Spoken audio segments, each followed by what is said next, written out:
Hey everybody, I'm Jamie Poisson.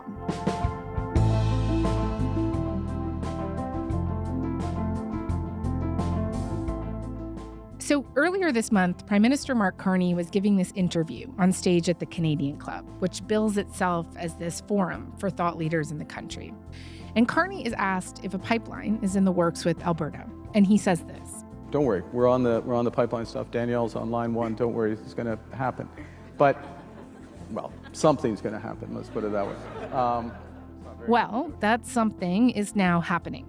On Thursday, Carney is scheduled to stand at a presser with Alberta Premier Danielle Smith and announce this energy deal in the form of a memorandum of understanding that is, among other things, expected to help clear a path for a pipeline to the BC coast. That is, of course, if Alberta can get through the significant hurdles of First Nations and BC opposition, where Premier David Eby was completely cut out of pipeline talks. And they also need to find a company to build it. There isn't one yet. My colleagues Jason Markusoff out of Calgary and Rosie Barton out of Ottawa are here, and we are going to discuss the politics around this coming agreement with Ottawa and how it sets Alberta and BC on a collision course.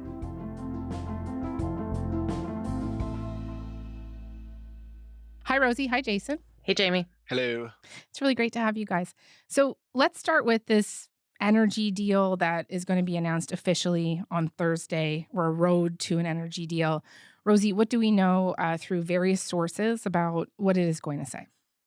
Yeah, I mean, I'll start by saying that it's right that you characterize it as an energy deal because it is not just an agreement to build a pipeline. I'm sure that a lot of headlines will be talking about a pipeline, but it is bigger than that. And it's going to lay out sort of some of what Alberta has to do to get an easing of what Premier Smith calls the 9 bad laws, the laws that she thinks stand in the way of the energy sector. A lot of the language, from what we understand, will be something like this. If Alberta does X, Y, Z, Ottawa will do ABC. So it's hard for me to tell you how that's all going to shake out, but I can tell you some of the things that we are reporting will be in it. There will be a new industrial carbon pricing regime that Alberta will have to adopt. That would then trigger, from what we understand, Ottawa to remove the net zero clean electricity regulations.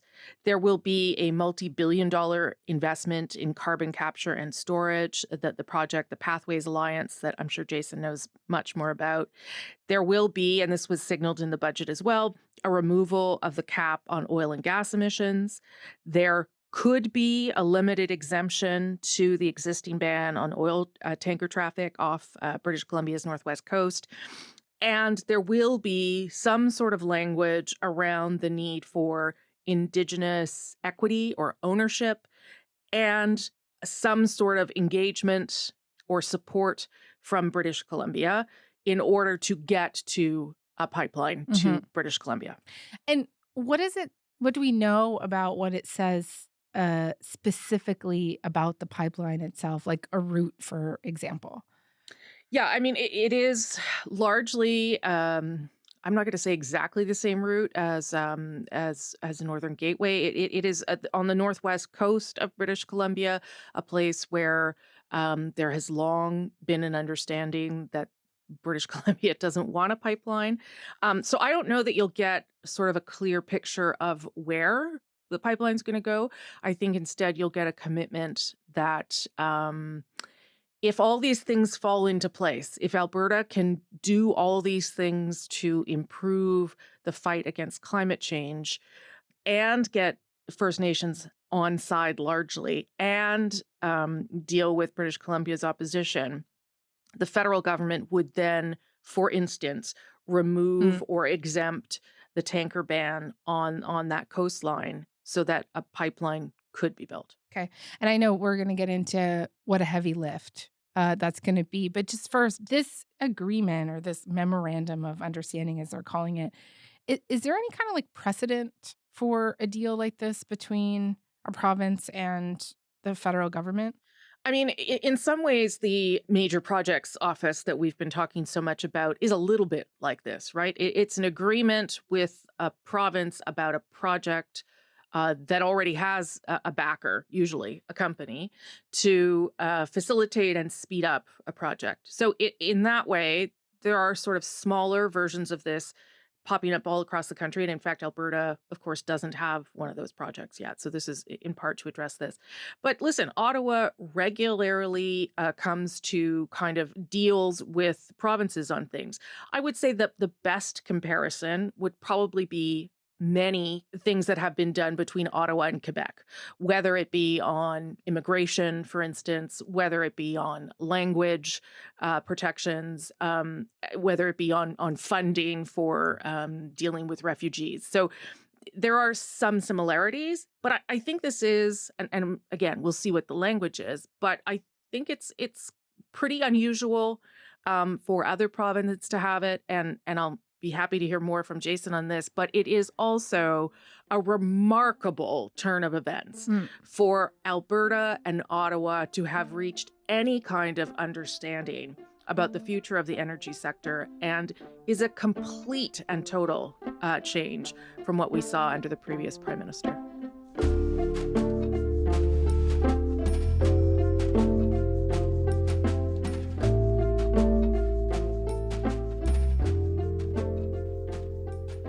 Jason, let me bring you in here. How do you think Premier Danielle Smith is feeling about this at the moment? Is this what she's been wanting from the federal government? This is the culmination of a long time push for her. And I don't think it's one that we could have foreseen her having with Justin Trudeau, the former prime minister, the person who brought in the oil and gas emissions cap, the person who brought in the clean electricity regulations, the person who legislated this oil tanker ban on the North BC coast.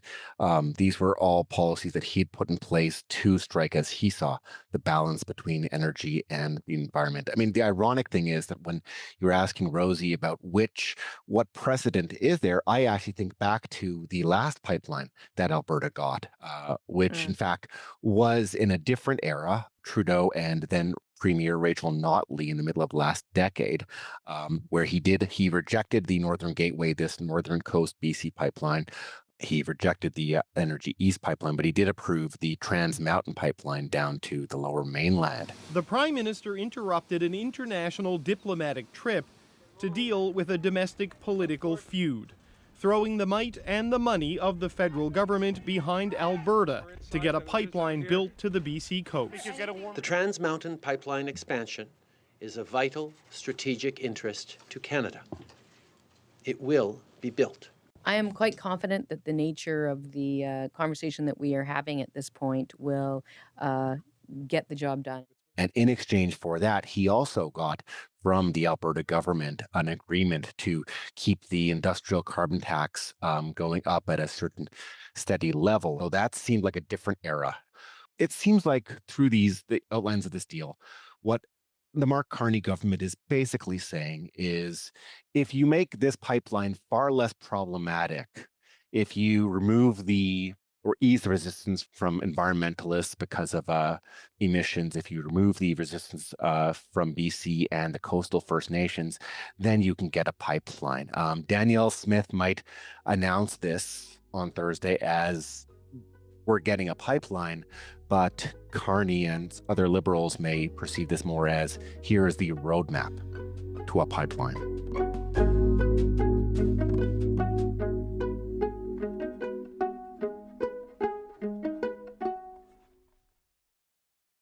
Let's dig into what that road could look like, right? To try and make this far less problematic for the federal government. And maybe let's go through some of the groups and people directly affected by this. And let's start with BC Premier David Eby and the province of BC.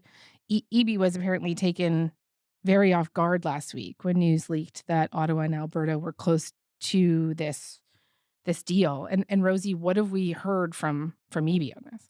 Yeah, I mean, I think off guard and also, frankly, deeply frustrated that he was not part of the conversation. This is not something that would happen to other provinces in the Federation. I don't know why. The thought was that it would be okay for it to happen in British Columbia.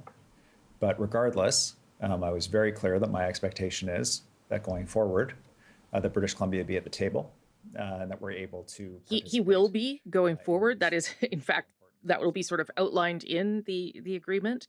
But he did speak to the Prime Minister on Monday, and he went through sort of his main concerns. One, that First Nations need to have a say of how this is going to unfold. Coastal First Nations consent and support is required for this conversation.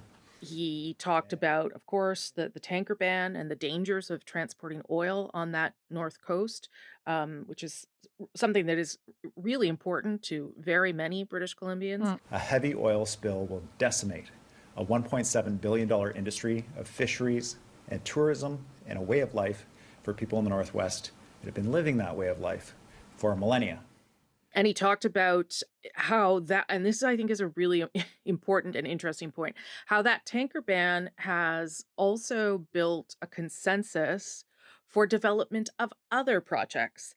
And by that, I'm talking about liquefied natural gas, LNG plants, that the Premier has had actually now another one approved by the Major Projects Office. And he believes that tanker ban and the equity deal that they've reached with Coastal First Nations is part of the reason that they've allowed that project to go ahead. Alberta is indifferent to the legal rights of the Coastal First Nations and their rights and title in the area. I'm sure they are not indifferent to the fact that Coastal First Nations support for major projects like Silism's LNG Canada Phase 2, expansions to the Port of Prince Rupert, all of which involve the transport of products, including products from Alberta to Tidewater. That Coastal First Nation support is required for those too. So that is also, he believes, hanging in the balance. Right. He's saying essentially that the Coastal First Nations might pull their support for these other projects. Exactly. And just, you mentioned the danger for the tanker ban, just for people listening. I think it's because the waters off of that coast are very rough, right? And the idea is that these boats could capsize and there could be an oil spill. That's really the concern that people have. And then that it's a very narrow space, I think, is the other issue. It wouldn't be as easy as it sounds. Yeah. I know that BC currently has a large number of projects on the major projects list with the federal government. It's like disproportionate to other provinces. Ottawa is also set to unveil a new softwood lumber aid project. And do you think, will any of this kind of soften the blow here? I don't know, and I don't think so. Yeah, you're right. That softwood package could come as early as this week, perhaps even on Friday, which would be interesting timing, to say the least. I think a couple of things. Premier Eby knows very well that British Columbia doesn't have a veto on the project. Mm-hmm. If the federal government wants it to happen, it has the jurisdiction and ability to allow it to happen. And there is some polling that suggests that some more British Columbians than you might think would be in favor of the pipeline, though they don't tend to live in the area where the pipeline would go through. And I think that Premier Eby is very conscious of the Coastal First Nations. I talked to Marilyn Slett, the chief of the Hatchet Nation and president of the Coastal First Nations, on Sunday, and this is an absolute no-go. We've been very clear that we don't support this project. We've called upon the federal government to uphold the tanker ban. Our position is not a new position. It's been in place for many decades. And this is our home. We rely upon a healthy ocean to sustain our way of life. And so I don't know how they get past those two roadblocks. I don't know what the Premier of Alberta says to those opponents to convince them. I'm not sure what that is. Jason, in anticipation of this announcement, Eby and the BC government were clearly trying to get ahead of it, right? Like, they spoke about their opposition to it, but they also are like putting forward this alternative, right? Their support to add capacity on a pipeline that we already have, the Trans Mountain Pipeline. And doing this would add, I think, 360,000 million more barrels of oil a day to the market. BC is also saying that they could dredge this bridge that would allow for other types of ships to make it into the harbor, right? And people like the CEO of the Trans Mountain Pipeline, they're saying, we should do this right now. We should put more capacity into the TMX pipeline and then reevaluate whether we need a new pipeline from there. And why is this not enough for Danielle Smith? Or do you think that she could bite on this? I mean, I think it could be well that she might bite on this in that she'd like to see it happen, but that doesn't mean that she's not going to still want more. Yeah. I mean, this is one of the things that's animating Danielle Smith and the Alberta government right now, is that they have big ambitions to expand the oil sector. They've talked about doubling the production in the oil and gas sector. That seems almost mind-boggling given how many more mega projects there would have to be, how many more oil sands operations, but that is what they're going for. And of course, if you're going to be expanding your oil production capacity, you need to ship it out. You need to send it places, and that's where pipelines come in. I mean, Danielle Smith seems to have manifold ambition in terms of where pipelines go. I want to see pipelines in all directions, north, east, southwest. There's lots of proposals that are on the table, including. She still wants one down to the U.S. She still wants one to Churchill Port, something in Manitoba, maybe something in Ontario. There are proposals that could potentially see us transport oil to Thunder Bay and then out through the St. Lawrence Seaway, as well as oil by rail going all the way to Nova Scotia and Sydney. So I'm not. But because Danielle Smith, doesn't want to be told no on any pipeline, certainly not this one, the one that she and a lot of the industry seems as the easiest one, doesn't sound like they'll be placated by that at all.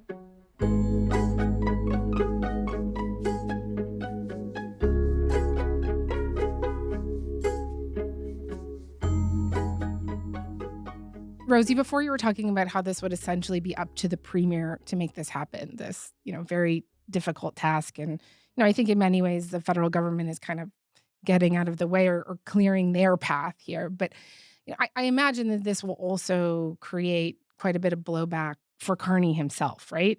And what are the Liberals at risk of losing in BC in terms of support here? So I would point out that we kind of did go through this with TMX, right? There was a fear that Liberals would lose seats because of that. With the Liberal MP Terry Beach, for instance, it never happened. He won his seat again. So I say that, with the understanding that there may be seats in jeopardy, but there may also be people inside caucus who are not happy. Stephen Guilbeault, the former environment minister, now the minister of essentially heritage, said, I think before we start talking about building pipelines, we need to talk about what you and Jason were just talking about, maximizing capacity. Jonathan Wilkinson, another former minister under Justin Trudeau, said, there needs to be significant support. It doesn't necessarily have to be unanimous. It wasn't in the case of Trans Mountain, but there needs to be significant support. And at the present time, I don't think there is. Here's what I would say. If the deal has a very big climate fighting component that Alberta will lock into, and that the Prime Minister can point to as a demonstration of how Alberta is now largely on the same page as the federal government when it comes to fighting climate change, that could go some ways to, I think, reassuring people inside his caucus, reassuring where his electoral base is, which is in Quebec, and reassuring potentially voters in British Columbia. I would also say that it's important to remember that there is no proponent. There is no one chomping at the bit to build this thing. They might emerge after this announcement, but for now, they're not there. And so I do think it's worth asking the question, is this real? Like, is this a real thing that's going to happen? Not the deal itself, but is the idea of this pipeline real? Or is this just a way to improve relationships for both of these leaders and for both of them to be able to say, look what I did? And maybe the pipeline never happens. I mean, I realize I'm putting all this speculation out there, but it just seems to me that getting to the pipeline is going to be incredibly hard. But doing all the things leading up to the pipeline could be very, very helpful for a prime minister who is also interested in dealing with climate issues. Right. You're saying that it's very possible that at the end of this, there is no pipeline, and that won't necessarily be the fault of the federal government, but that the federal government could also get some climate wins out of this. Yeah, it's not from what we understand. Again, the conditions that are going to be set out to change the way Alberta deals with climate change, whether it be the Pathways Alliance, whether it be the industrial carbon price, those things are going to happen with or without the pipeline. Those are the steps the Alberta government must take in order to get to a pipeline. So whether the pipeline happens or not, there will potentially be some environmental wins here for the federal government. And Jason, final word to you here, just how you think this is all going to could play for Danielle Smith. It could play in a couple different ways. While Alberta is pretty solidly in favor of this pipeline, so people will be broadly pleased about this. Even some people who are pushing for stronger environmental performance for Alberta will be happy with that. Danielle Smith will be happy that she's been able to deliver something that had been elusive, that certainly had eluded her predecessor, Jason Kenney, and a lot of premiers under Justin Trudeau's leadership. The question is how it plays with her base. This weekend is the United Conservative Party convention, and she seems like she wanted to deliver it for that partisan base that has become increasingly frustrated with Ottawa, with Liberal Prime Minister. Doesn't matter if it's Mark Carney or Justin Trudeau. The base, of course, as we've been talking about over the last several months, has developed these separatist leanings. And I'm going to be very curious to see how it plays with that group. Broadly speaking, Alberta will be pretty satisfied with this. Any tensions that Ottawa is broken, Ottawa can't deal with Ottawa, or Alberta will be eased by this. But for those hardline separatists, those hardline Albertans who do not trust Mark Carney or the Liberals or basically anybody out of Ottawa, want Alberta to go on its own, they might see this as just a piece of paper, no guarantee, stuff to be broken, and we're giving up a whole lot on our end.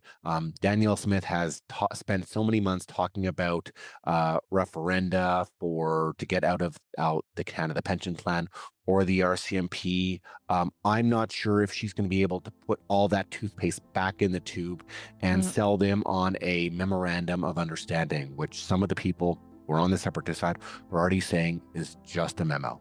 Okay. Guys, this was really helpful. Thank you so much for this. Happy to help. Thanks, Jamie.